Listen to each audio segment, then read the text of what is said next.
বলেছেন 24 নম্বর আয়াতে, ফাইলাম তাফআলু ওয়ালান তাফআলু, তারা পারে নাই, আমি আল্লাহ বলে দিলাম ভবিষ্যতেও পারবে না। এবার আল্লাহ বলেন এই সমস্ত ফাইজলামিরা লাভ নেই, তারা পারবি না। চ্যালেঞ্জ, আল্লাহ চ্যালেঞ্জ করছেন, পারবে না, চ্যালেঞ্জ পারবি না। তবে তারা একটা কাজ কর, ফাত্তাকুন নার, ওই আগুনকে ভয় কর, অকুদুহান নাস ওয়াল হিজারা, যে আগুনের লাঠি হবে মানুষ এবং পাথর, আগুনকে ভয় কর। এই সমস্ত ফাইজলামি করেছে। ওইটা 1400 বছর পর্যন্ত একই কোরআন সারা পৃথিবীতে কোটি কোটি কবি আছে, যে আসলে নাই। এক কোরআন আরেক কোরআনের কিন্তু তফাৎ আছে?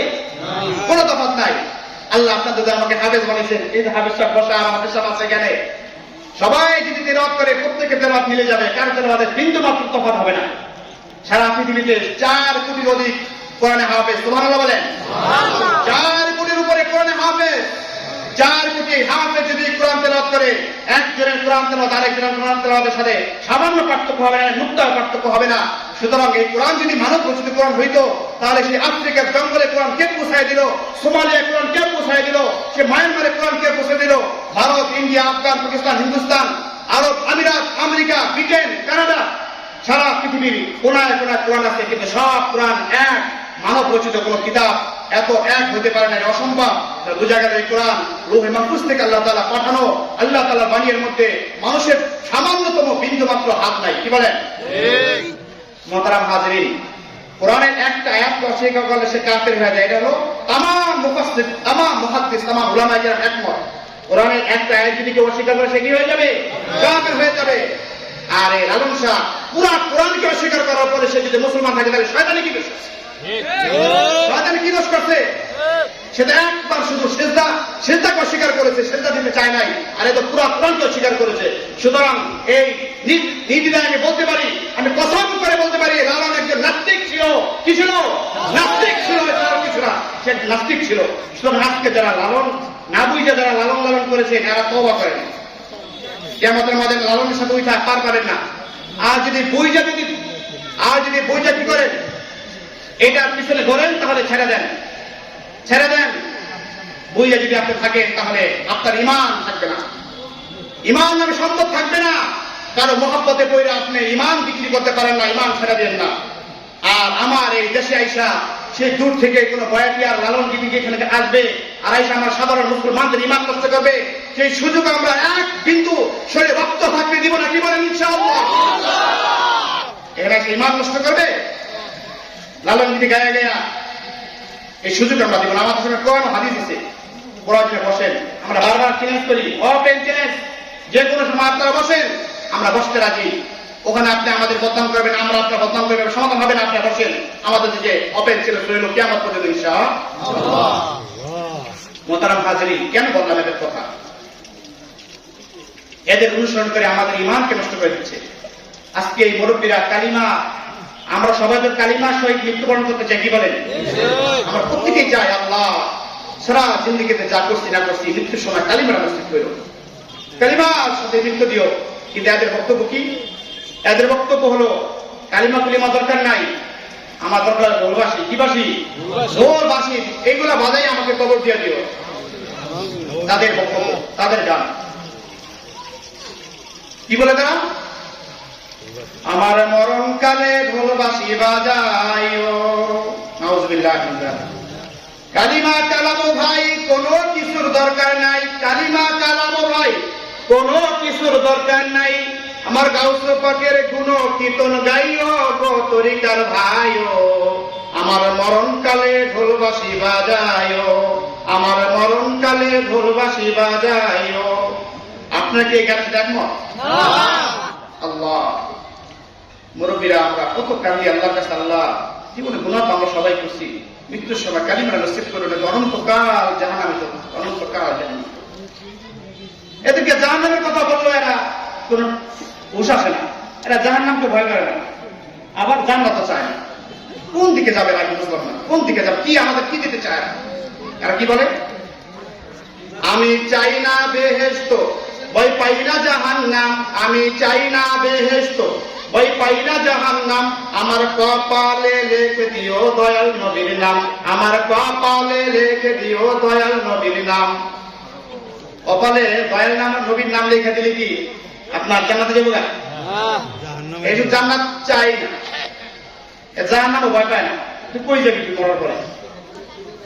কপালে দয়াল নবীর নাম নয়, রাসূলুল্লাহ সাল্লাল্লাহু আলাইহি সাল্লামের আপন চাচা আগে ফিরাইতে পারছেন? আবু তালেব জাহান্নামে যাবে। ইব্রাহিম আলাইহিস সালামের বাবা ইব্রাহিম আলাইহিস সালাম ফিরাইতে পারেন না, জাহান্নামে যাবে। নূহ আলাইহিস সালামের ছেলে সেও জাহান্নামে যাবে কিনা? সুতরাং নবীর ভাই বেরাদা, নবীর আত্মীয় স্বজন হইলে যেখানে জাহান্নাম থেকে বাঁচা যাবে না, সেখানে তুমি কপালে খালি দয়াল নবীর নাম লিখে দিবে, এতে তুমি জান্নাতে চলে যাবা। এত সোজা মামার বাড়ির আবদার? না না না, এত সোজা না, এত সোজা না। মোহতারাম নাজরীন, এবার কি বলে? আমার কাফনে লেখা দিও 5 পাঞ্জাতন, আমার কাফনে লেখা দিও 5 পাঞ্জাতন, মা ফাতিমার নয়ন মনি ইমাম ভাই 2 জন, আলীর কদমে জানাই লাখো সালাম, আমি আলীর কদমে জানাই লাখো সালাম, আমার কপালে লিখে দিও দয়াল নবীর নাম। নাউজুবিল্লাহ বলেন। কদমে সালাম জানাবে? মুসলমানরা পায়ে সালাম জানায়? সালাম জানাবে এভাবে দাঁড়ায়া সোজা তাকে সালাম জানায়, এটা মুসলমানের কাজ না। কিন্তু তারা এসব বলে মুসলমানের জন্য ঈমান হারা হয়ে মারা যায়। এই সমস্ত ষড়যন্ত্র করে তারা একটা মুসলমান যেন জান্নাতে যেতে না পারে, শয়তানকে ওয়াদা করে এসেছে যে আমি কাউকে জান্নাতে যেতে দিব না। এরা এই বাউল যারা আছে এরা সবাই শয়তানের সহযোগী। এই জন্য তো আজকে দেখা যায় যারা নাস্তিক এরা এদের পক্ষে কথা বলে। নাস্তিকরা তো কোনো পক্ষে কথা বলার কথা না, তারা না হিন্দু ধর্মের পক্ষে কথা বলবে, তারা নাস্তিক, কোনো ধর্মের বিশ্বাসী না, কিন্তু এরা বাউলের পক্ষে কথা বলে। এক নাস্তিক আছে ঢাকা প্রফেসর, ঢাকা বিশ্ববিদ্যালয়ে আহমদ শরীফ, স্বঘোষিত নাস্তিক এবং সুপ্রসিদ্ধ মানে কুখ্যাত নাস্তিক। সে একটি বই লিখছে বাউল তত্ত্ব, বইয়ের নাম কি? বাউল তত্ত্ব। এই বইয়ে সে লিখেছে যে নাজাতপ্রাপ্ত মুক্তিপ্রাপ্ত দল হইল যারা বাউল গিরি করে বা বাউল, এরাই হলো নাজাতপ্রাপ্ত দল। ওই নাস্তিক যদি এরা বাউল প্রাপ্ত, এরা নাজাতপ্রাপ্ত দল, তাহলে আমাদের বুঝতে কোনো সমস্যা নাই যে কারা নাজাতপ্রাপ্ত। কি বলে? নাস্তিক এদের পক্ষে কথা বলে। এই জন্য মোহতারাম হাজরিন, আল্লাহ তাআলা আমাদেরকে সবাইকে কালিমার সহিত মৃত্যু দান করুন। আমরা বাউল খাউল এগুলোর কথা শুনব না। এরা নামাজ কালাম নিয়ে নানান ইসলামের বিধিবিধি, ইসলামের বিধান নিয়ে তারা কটূক্তি করে থাকে। তারা কি বলে? তারা গানকে জায়েজ বলে, আমাদের সাথে আবার দূর থেকে চ্যালেঞ্জ করে। তারা কি বলে? প্রসিদ্ধ আপনারা সবাই জানেন, কেরামান কাতিবিন রোজ হাসরের দিন, কেরামান কাতিবিন রোজ হাসরের দিন, আল্লাহর দরবারে যদি করে অভিযোগ, আমি বলবো দুনিয়া ছিলাম খাজা বাবার লোক। নাউজুবিল্লাহ। কেরামান কাতিবিন রোজ হাসরের দিন, কেরামান কাতিবিন রোজ হাসরের দিন, আল্লাহর দরবারে যদি করে অভিযোগ, আমি বলবো দুনিয়া ছিলাম খাজা বাবার লোক, আমি বলবো দুনিয়া ছিলাম অমুক বাবার লোক। আচ্ছা, যেই লোকটার বিশ্বাস যে আমি আল্লাহর কাছে যাইয়া দুনিয়ার কার লোক ছিলাম এটা বলবো, আল্লাহ পার করে দিবে, সে কি নামাজ পড়া করবে? সে তো ওই চিন্তায় আছে যে আমি বসের কথা কয়ে দিন, আমার যে শায়েখ আছে কথা বলে দিন, বাস আল্লাহ আমার মাফ করে দেবে। এই জন্য তো নামাজ কালাম আগ্রহী না। কিছু কিছু পরে, কারণ বিয়ে পাতাইছে নামাজি লাগে তো, এমন মনে করে নামাজ না পড়লে আবার ওদিকে মায়ের আদর করে না, নানান জায়গা মাঝে মাঝে মাঝে মাঝে কিছু করে। কিন্তু এদের যে বক্তব্য, এই বক্তব্য তারা বোঝা যায় তারা নামাজ বিশ্বাসী না, নামাজি বিশ্বাসী না। এমনকি তারা কাবা শরীফ পর্যন্ত অপমান করে থাকে। নাউজুবিল্লাহ। মক্কা মদিনার ব্যাপারে তারা কটূক্তি করে থাকে। মাতাল রাজ্জাক নামে এক ভয়টি আছে না, মাতাল রাজ্জাক, এটা কেমন পাগল, নিজেরই মাতাল পায়, রাজ্জাক দেওয়া আর কি, মাতাল রাজ্জাক। সে কি বলে? সরার মাওলানা মসজিদ ঘরে আল্লাহ থাকে না। শুনছেন না? সরার মাওলানা মসজিদ ঘরে আল্লাহ থাকে না। মক্কায় যদি খোদা মিলতো, নবী মিলতো মদিনায়, মক্কায় যদি খোদা মিলতো, নবী মিলতো মদিনায়, বেশি আর ফিরতো না কেউ মক্কায় যারা হজে যায়। চিন্তা করছেন আপনি? মুসলিমের খোদা থাকে না, আল্লাহ থাকে না, এটা তো তুমি কি বুঝাইতে চাইছো? তুমি এই কথা দ্বারা সে বুঝাইতে চায় মসজিদে যাওয়া দরকার নাই, এখানে আল্লাহ নাই, আল্লাহ আছে দেহের ভিতরে। এদের কথা কি? আল্লাহ আছে এই দেহের ভিতরে, সবকিছু আছে, আর বাইরে কোথাও যাওয়ার দরকার নেই। ও মোহতারাম হাজরিন, ওই দিন দেখলাম শাহ আলম সরকার, সে বলতেছে যে ওদের আসলে কি জাল হাদিস প্রচুর, ওদের যে হাদিস 98% জাল হাদিস, মানে ভালো একটা জাল হাদিস। সেভাবে বললো যে শয়তান একবার মসজিদে ঢুকবে না, ঢুকে না, এক পা দেয় আবার বের করে। রাসূলুল্লাহ জিজ্ঞাসা করতে তুই ঢুকোস না কেন? পরে বলছেন যে আমরা ঢুকি না, হলো আমি ঢুকি না ভয়ে। কার ভয়ে? ওই যে আপনারা নামাজ পড়তেছেন আর আলী রাদিয়াল্লাহু তাআলা ঘুমাইতেছেন, এই আলীর ভয়ে। কার ভয়ে? আলীর ভয়ে।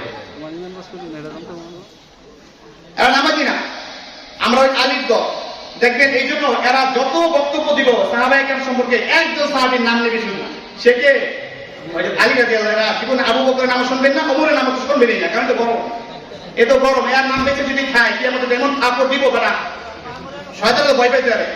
এর সবসময় আলী। ওই যে আমি আলীর কদমে জানাই লাখো সালাম, বুঝেন নাই? সব দেখবেন আলী। কিন্তু আবু বকর, ওসমান, ওমর এদের কথা বলবে না। তো যাই হোক মুহতারাম হাজিরিন, কি বলছিলাম যে এরা মক্কা মদিনাকেও এভাবে অপমান করে, যে মক্কায় যায় যদি খোদা পাওয়া যেত আর মদিনায় যদি নবী পাওয়া যেত তাহলে মক্কায় যা কেউ ফিরে আসতো না, সবাই আল্লাহ ওখানে বসে থাকতো। এরা জীবনে হজে যায় না, আল্লাহ কপাল করে দিতে পারা, কপাল করা জীবনে হজে মক্কা মদিনা যাওয়ার সৌভাগ্য হবে না। কোন পথে গেছো তুমি যেখানে মক্কা মদিনা দেখার তৌফিক হবে না? আল্লাহ তাআলা আমাদের সবাইকে বোঝার তৌফিক দান করুন। মুহতারাম হাজিরিন, এরা প্রসিদ্ধ একটা গানে, তারা গান হারাম এটাকে স্বীকার করতে চায় না। তারা কি বলে? আকাশটা কাঁপছিল কেন, শোনেন আপনারা? আকাশটা কাঁপছিল কেন, জমিটা নাচছিল কেন, বরফের ঘামছিল কেন, সেই দিন গান গাইছিল খাজায় যেই দিন, গান গাইছিল খাজায় যেই দিন। আচ্ছা বলেন, আকাশটা কাঁপছিল কেন? আকাশটাকে কাঁপতে দেখছেন? আকাশ দেখছেন আপনারা? আকাশ দেখা যায় না। আকাশ এখান থেকে মিনিমাম 38 কোটি কিলোমিটার দূরে। কত কোটি? কমপক্ষে 38 কিলোমিটার। 88 লক্ষ, এটা লক্ষটা বাদ দিলাম। 38 কোটি কিলোমিটার দূরে আপনার চোখের পাওয়ার ক্ষেত্রে তো যাবে, বলেন যাবে? এটা তো আপনি জাজিরে দেখবেন না। তাহলে বোঝা গেল আমাদের চোখের পাওয়ার যেটা আমরা দেখতেছি এটা হলো একটা বায়ুমণ্ডল। এখানে অক্সিজেন, বিভিন্ন পদার্থ রয়েছে, রাসায়নিক পদার্থ, এগুলো মিশ্রণ হয়ে একটা সবুজ সবুজ দেখা যায়।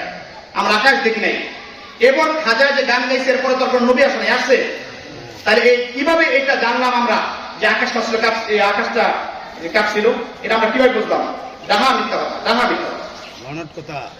এরপর কি বলছে? মাটিটা নাচছিল কেন? মাটিটা নাচে, মাটিটা নাচলে তো দেশের যে বিল্ডিং গুলো আছে, ঘর বাড়িটা সবকিছু করে যাবে। কারণ আমাদের যে ভূমিকম্প হয় স্বাভাবিক সাধারণ একটি ভূমিকম্প, মাটি কোনোভাবে নড়াচড়া করে।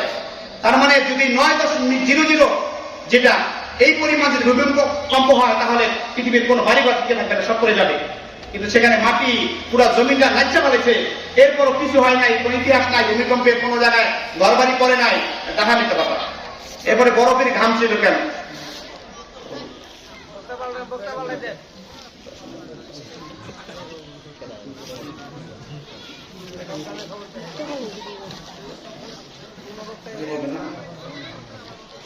মুহতারাম হাজিরিন, বরফের ঘাম ছিল কেন সেই দিন? এটা মানুষ জানতেই পারে, এটা কি অস্বাভাবিক কিছু কথা? এটা ঘামলে কি হয়েছে? এটা ঘামলে তো অস্বাভাবিক কিছু কথা না, ঘামতেই পারে। এইগুলো ভুলভাল বলে আমাদের সরকার মুসলমানদেরকে তারা আমাদেরকে বেলারি নিয়ে দিতেছে। এরপর কি বলছে? না করে গন্ডগোল খুল তার হাদিস কোল, না করে গন্ডগোল খুল তার হাদিস কোল, বিলালকার বাজায় ঢোল সেই দিন গান গাইছিল খাজায় যেই দিন। মুহতারাম হাজিরিন, গন্ডগোল করো না, ঠিক আছে, ভালো কথা কইছেন। তোর হাদিস কোল, এটা কি বলবেন? এটা বেদুরি হাদিসের সাথে কথা বলছেন না? তোর হাদিস কোল, হাদিস কি আপনার আমার একা? হাদিস সবার।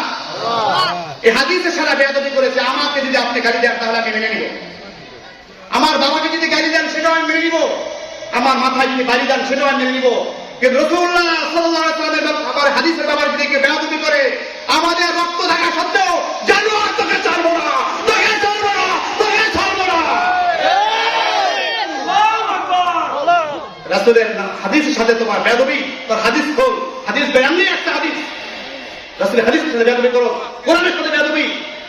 আর এই এলাকায় এসা মানুষকে ভুলভাল বুঝাইবা, আর বলবা মনে করবা যে হুজুর থেকে বেশি বুঝি আমরা, কিচ্ছু বোঝো না, কিচ্ছু বোঝো না। এক জায়গায় বসলে একটা প্রশ্ন উত্তর দিতে পারবো না, একটাও।